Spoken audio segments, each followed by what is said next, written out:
It started like any other lazy Saturday morning, the kind that whispers promises of peace. The sun, a benevolent eye in a polished blue sky, warmed my face as I sat in my backyard, a chilled glass of lemonade sweating in one hand, my dog Max a furry, contented puddle at my feet. The pool water shimmered quietly under the early sun, the kind of peaceful morning that made me feel like every dime I'd spent on this house was worth it. That pool, my shimmering blue jewel, had been a hard-won dream.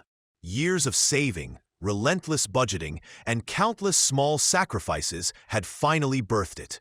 Not Olympic-sized, by any stretch, but it was undeniably mine.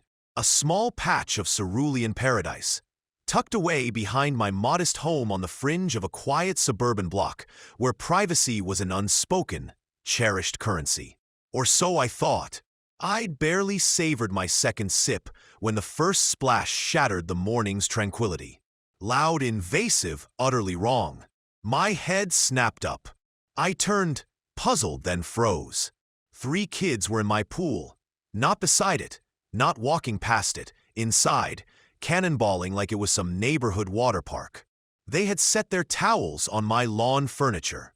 Their flip-flops were scattered around my deck, and one of them was drinking from a juice box that had clearly come from someone else's cooler. At first, I genuinely thought I was dreaming. I rubbed my eyes, but they were real. Loud, wet laughing. Then came the voice, a flat, imperious tone that would soon become the soundtrack to 6 months of simmering fury. It's their swim time today. Don't be rude. I looked toward the street, and there she stood, Linda Hayes, hands on her hips, hair in a tight bun, and sunglasses perched on her head like a badge of authority. I'd seen her a few times before at block barbecues and the occasional parking dispute meeting, but we'd never really spoken.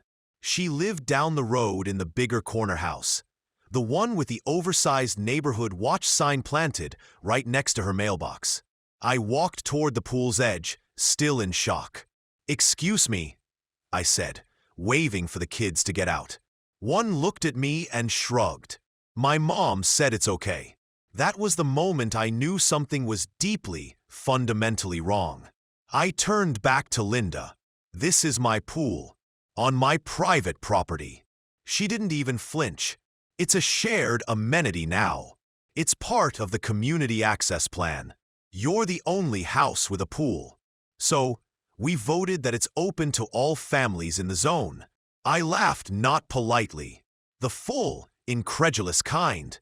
"What community access plan?" I asked. She pulled a folder from the crook of her arm, strode onto my deck, and presented a paper.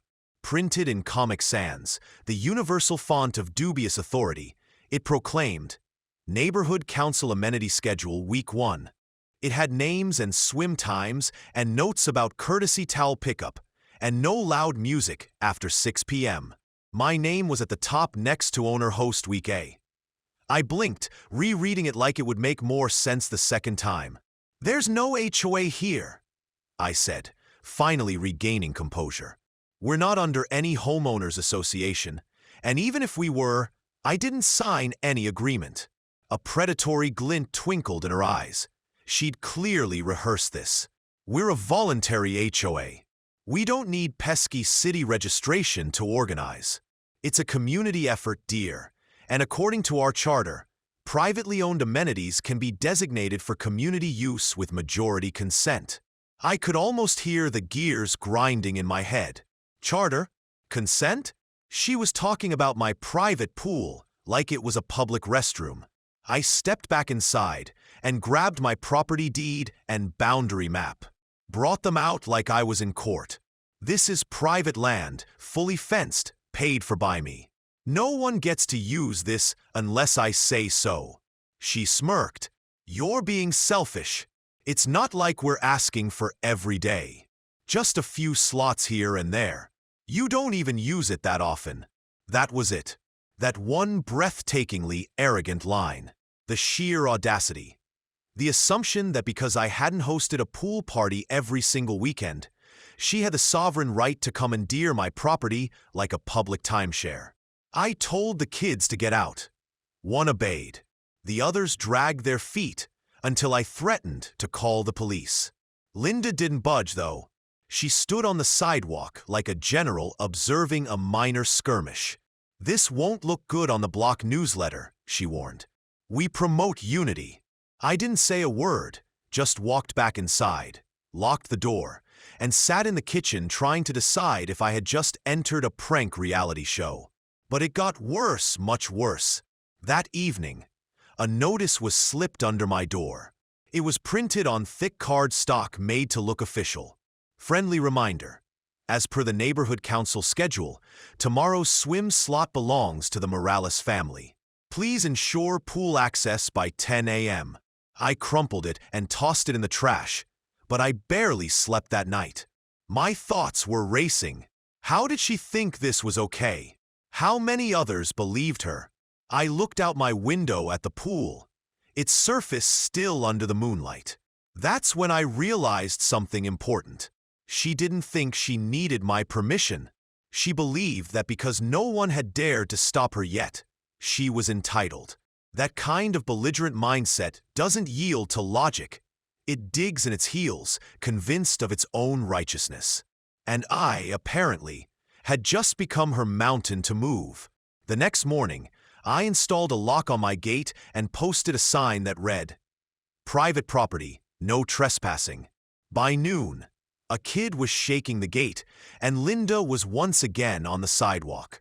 This time, she had printed papers in hand and was talking loudly to another neighbor. I could hear bits through the window. "He's being unreasonable. It's not like we're asking for his bedroom." The woman she was speaking to seemed hesitant. But Karen energy is magnetic to the right crowd. Within hours, I had 3 new flyers stuffed into my mailbox. One was titled Community Pool Use Policy. Another was a calendar titled Summer Water Fun. The last one simply said, "Don't be that neighbor." My frustration was turning into something else now. A slow burn. I was being cornered socially, pushed by fake rules and louder voices. I started taking notes. Every flyer, every visit, every witness. I documented everything. Called the county, then a real estate attorney. Everything on record, because while she thought this was some neighborly negotiation, I knew better. You don't negotiate with people who break boundaries. You build better boundaries, higher ones. Or, in my case, deeper ones. That night, I Googled one word, moat. The next morning started with a loud knock on my front door. I opened it to find my neighbor Greg standing there, shifting nervously, a flyer in his hand, and an apologetic look on his face. "Hey man," he began. Just letting you know we got the schedule from Linda. Says my family's got pool time at 3 today. Just wanted to, make sure it's cool." I stared at him, my face expressionless. "Greg, you know that's my private pool, right? That schedule's not real." "She made it up." Greg scratched the back of his neck. Yeah, I figured. I mean, I kind of knew. But she said if I didn't take my slot, we'd lose our spot on the rotation." "I don't know. She's been really pushy." I sighed and nodded, thanked him for coming over at least, and shut the door. That was my breaking point. I realized then that this wasn't just Karen being delusional. She was manipulating the entire neighborhood through fake authority and social pressure. People weren't just going along with her. They were scared of being outcast. She had them wrapped up in this fantasy HOA. And because no one challenged her hard enough, she kept tightening the leash. I wasn't going to be another person who shrugged and let it slide. I was done playing nice. I spent the rest of the day walking my property line, measuring every inch of the pool perimeter. I pulled out the original land survey and triple-checked the boundaries. The pool, deck, and surrounding lawn were all well within my rights. No shared paths, no public easements, no legal ambiguity. The law was firmly on my side. That's when the idea fully took root. The moat joke I'd half-muttered suddenly wasn't just absurd. It was strategy. Karen, as I'd internally dubbed her, respected no boundaries. Fine. If she saw my pool as a medieval bathhouse, I'd be a castle owner, with a moat. And not metaphorically. I contacted a landscaping contractor that same afternoon. I didn't ask if they'd ever built a moat before. I asked how quickly they could dig a trench, fill it with water, and make it look intentional, attractive, and permanent. The guy, Carlos, paused for a beat on the phone, then chuckled and said, "Man, this has got to be the best job I've ever been offered." We scheduled a consultation for the next day. I spent the night sketching ideas on paper. A shallow trench about 6 feet wide circling the pool deck, with stepping stone access from my back door, a retractable bridge, and decorative water features to make it look more aesthetic than defensive. The goal wasn't to look paranoid. It was to send a message. This is mine. You're not welcome here unless I say so. Carlos showed up with 2 crew members the next morning, and we walked the yard together. He whistled low when I explained the situation. You want this to look like a koi pond on the surface, but be functionally uninviting, right? I nodded. He grinned. I've got just the design. We marked it all out with spray paint, flagged utilities, and within 48 hours, the digging began. Karen, naturally, was a hovering presence. Her dog walked past with suspicious frequency. "What are you building?" she finally shrieked over the fence. "A ditch," I replied coolly, not even looking up. "Boundary enhancements," I clarified. Her laugh was brittle. She knew something had shifted. By the end of the week, the trench was complete. We lined it with stone, added pumps to keep the water circulating, and filled it with dyed blue water to match the pool. A narrow drawbridge deck led from the house to the pool gate. I installed a coded lock on it. Carlos added a few LED lights for night illumination. The whole thing looked like a luxurious water feature, but anyone looking closely could tell it wasn't for show. It was a moat, and it did exactly what I needed it to do. It created a psychological and physical barrier between me and Karen's delusions. The reactions from the neighbors were mixed. Greg stopped by again, eyes wide. "Dude, you really did it. This is awesome." I smiled and handed him a soda. "She's not coming near it now." He laughed but didn't disagree. Later that day, I heard someone honking out front. I peeked through the blinds. Karen had parked her SUV across from my driveway and was now standing on the sidewalk with a clipboard. She had 2 other women with her, both holding their phones like they were recording. Karen shouted, "This is community intimidation. You've escalated things in an unhealthy and unsanctioned way." I stepped onto my porch. There is no HOA. There are no sanctions. And this is my property. She fired back. "That moat is dangerous. What if a child falls in?" I shrugged. "Well, they shouldn't be on private property, should they?" Later that evening, an envelope, ominously taped to my front door, declared in bold Sharpie, "Legal notice. Violation of shared amenity access." I tore it open, a cynical laugh already bubbling up. Inside, a magnificently muddled letter cited fabricated bylaws about community-centric amenities and a fantastical Rule 6.3. Host property modifications without group consensus. It demanded I dismantle my aggressive trench within 10 business days or face Suburban Harmony Authority fines. The pièce de résistance? A smudged, clip-art shield at the bottom, looking suspiciously like a generic sports team logo. I scanned it and emailed it to my attorney friend who replied within 10 minutes. "This is hilarious and completely fake. Keep it. Might be useful later." I made copies and started a folder.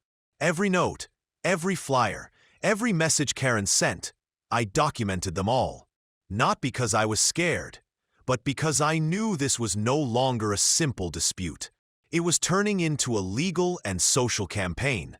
Karen was attempting to create a false authority structure and use it to bully people. If I let her, she'd just find another target next. But I wasn't going to let it happen. I was going to expose her, dismantle every lie, and make sure no one ever tried to claim ownership of what wasn't theirs again. For now, the moat stood between us like a declaration, a line that said, "Cross this, and you'll regret it." And something told me Karen wasn't the type to let it go quietly. It didn't take long for Karen to escalate from passive-aggressive notes to outright warfare. The moat, which had started as a symbolic gesture, now became the battleground line between reason and madness. I awoke one morning to find a line of lurid, bright orange traffic cones marching along my front sidewalk. A crudely lettered cardboard sign, impaled on a flimsy garden stake, proclaimed, "HOA review in progress. Non-compliant resident. Do not approach." She'd even tried to make the tape look official. The sheer theatricality was almost impressive. I pulled it out and tossed it in the trash without a word, but I knew it was a warning shot. Karen wasn't letting this go. She was now attempting to paint me as the villain to the entire neighborhood. A few people avoided eye contact when I passed by. Others looked uncomfortable, like they didn't know whether to wave or turn away. Greg texted me later that day. "Dude, Karen says you're under investigation by HOA. People are asking if it's true." I replied with a single sentence. "Ask her which HOA." That same evening, another flyer showed up. This one had a watermark that was clearly pulled from a Google image search, some stock photo of a courthouse seal. It was titled "Amendment Proposal for Emergency Rule Enforcement." It listed made-up rules about communal asset reallocation, mandatory compliance periods, and something called civil forfeiture of nuisance installations. There were check boxes at the bottom asking for neighbor votes. It was laughable. It looked like a child's attempt at official paperwork. But what alarmed me was that it was delivered to every single house on the street, tucked under windshield wipers, taped to fences, even slid under garage doors. Karen wasn't just bluffing anymore. She was campaigning. That night, I pulled up the security footage from the cameras I'd installed around the moat. The motion sensors had picked up movement around 11:32 p.m. I fast-forwarded. There she was, Karen, midnight spy in black, heaving mulch into the moat. A futile act. Then karma. A slip, a curse, and she landed hard.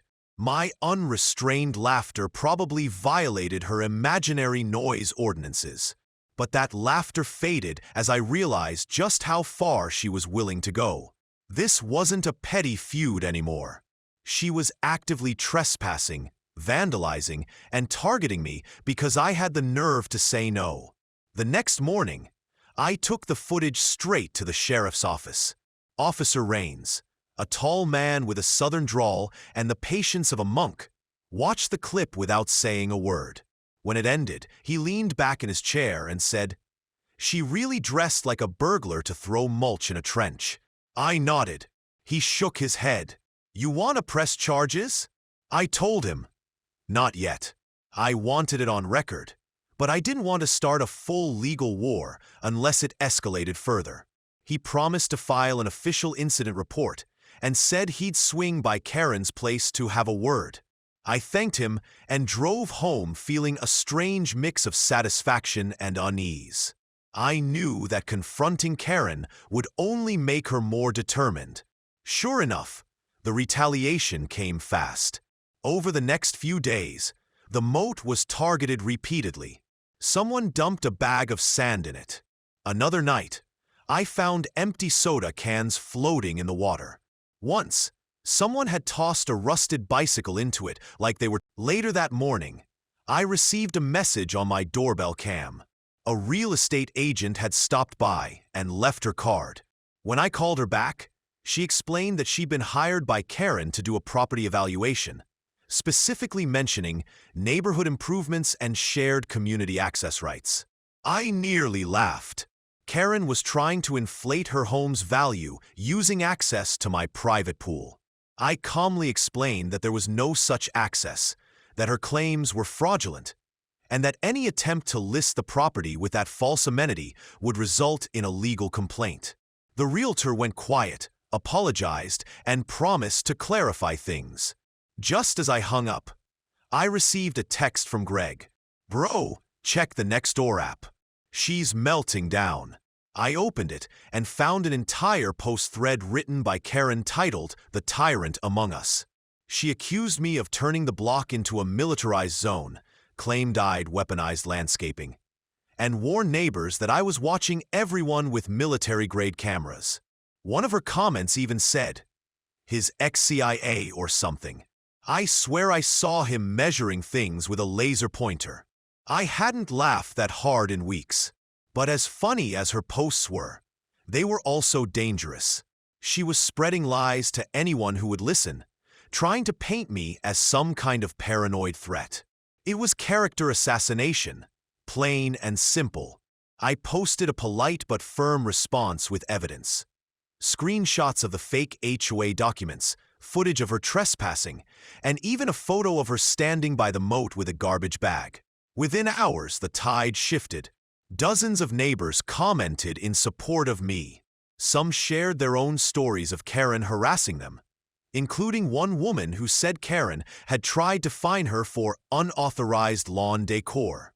One man said Karen once knocked on his door to scold him for grilling after 6 p.m. because it violated neighborhood air quality. For the first time, her illusion of power began to crack in public. The next day, a police car pulled into Karen's driveway. She stood on the porch arguing with the officer for nearly 30 minutes. I didn't know what was said, but the body language said it all. She was on the defensive, arms flailing, pacing in small circles while the officer calmly took notes. A few hours later, I got a call from Officer Rains. He let me know that an official warning had been issued for trespassing, misuse of property claims, and harassment through false documentation. "We told her she's one step away from a court date," he said. "But between us, if you've got more footage, keep it. She's going to try something else. I can feel it." I thanked him, but I already knew what I had to do. I called my lawyer and asked what the process would look like to file an injunction and pursue damages if needed. He said we could draft something immediately and send it through a judge if she stepped out of line one more time. So, we prepared everything: names, dates, evidence. The case file was ready. All I had to do was wait for her to do what she always did: take things too far. And I didn't have to wait long. 2 nights later, I was watching a movie when the moat cam triggered. I pulled up the feed and saw 2 teenagers standing at the edge of the trench holding buckets. They tossed something into the water, laughed, then ran off. The next morning, I discovered it was paint, blue, green, and red. The entire moat was streaked with color, the water pumps clogged with sludge. It wasn't just vandalism, it was planned sabotage. I rewound the footage, zoomed in, and recognized one of the boys. He was Karen's nephew. I'd seen him washing her car a few weeks earlier. That was the final straw. I sent the footage to my lawyer, then drove straight to the sheriff's department. I filed a formal complaint for property damage, cited ongoing harassment, and submitted the full incident log. Officer Rains didn't even hesitate this time.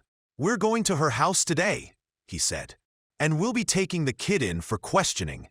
Later that afternoon, half the street watched as a second patrol car arrived at Karen's house. Her nephew was escorted out in tears. Karen stood on her lawn shouting, "This is insane. He's just a kid. This is revenge." But no one moved to help her. No one protested. Some neighbors actually applauded. I stayed on my porch, arms folded, silent. I didn't need to gloat. The truth was doing the work for me. That evening, a new notice was placed on Karen's door, a court summons. She'd have to appear for a hearing regarding trespassing, defamation, and incitement of property damage. For the first time since all of this started, I sat by my pool and genuinely relaxed. The moat lights reflected off the water, gently shifting with the breeze. My dog dozed next to me, and the sound of crickets replaced the chaos of Karen's voice. It wasn't over yet, not officially, but something had changed. The power had shifted. The neighborhood was no longer under her thumb. Her supporters had vanished. Her voice had become background noise. And soon, the courtroom would hear every lie, every stunt, and every fake paper she ever circulated.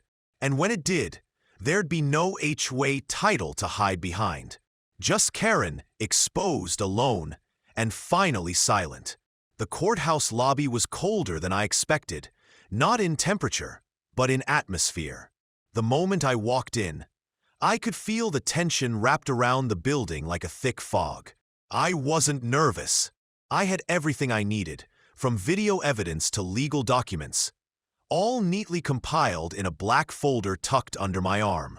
Across the lobby, Karen sat alone on a bench, her usual smug expression now replaced with a look that was halfway between desperation and denial. Her hair was less tightly pulled, her clothes slightly disheveled, and the printed badge she used to wear that read HOA president was gone. The illusion had collapsed, and for the first time, I think she realized she had pushed too far. But even now, she refused to make eye contact with me. She just stared ahead like she was still trying to convince herself she had a chance. The court clerk called both parties in, and we entered a small courtroom. It wasn't the kind you see on TV. No dramatic lighting or raised platforms. Just a judge at a plain wooden desk, 2 attorneys, and a handful of observers seated behind us. My lawyer, calm and efficient, laid out everything like a carefully constructed timeline. He started with Karen's fake HOA flyers, then moved to the surveillance footage of trespassing, the printed threats, the drone incident, and finally the paint bucket sabotage by her nephew. The judge, a man whose sharp eyes missed nothing, listened. Then his calm voice sliced through the tension. "Ms. Hayes, this is textbook harassment, trespassing, and defamation. You call it community spirit. The law calls it a gross violation of private rights." He ordered Karen to pay damages, banned any surveillance towards my property, and mandated a public retraction. The final blow, making her face drain to a pasty gray, was his edict. You are prohibited from operating any community organization, formal or informal, in this jurisdiction for 5 years. Her imaginary empire, revoked in one sentence. Walking out of that courtroom, I didn't feel triumphant. I felt free. The fight was over. The moat had started as a joke, a reaction to ridiculous entitlement, but it had become a symbol of personal boundaries. Not just physical, but emotional. Karen had crossed every line, and now those lines had been redrawn permanently. Words spread quickly across the neighborhood. Karen's retraction posts were up by sundown, stiff and insincere, but legally required. People commented with sarcastic congratulations, gifs, and finally truth. One neighbor even wrote, "I knew the moat guy would win." It became a nickname of sorts, the moat guy. Kids on the streets started referring to my pool area as the castle. It didn't bother me. If anything, it reminded me that I had turned a passive mess into something unforgettable. A few weeks later, Karen's house went up for sale. There was no dramatic moving day, no goodbyes. One morning, the for sale sign appeared. A month after that, a moving truck quietly pulled in and out. She was gone. Her chapter in our lives closed without ceremony. Rumors said she moved to another county, one with an actual HOA. I hoped, for everyone's sake, that they were better equipped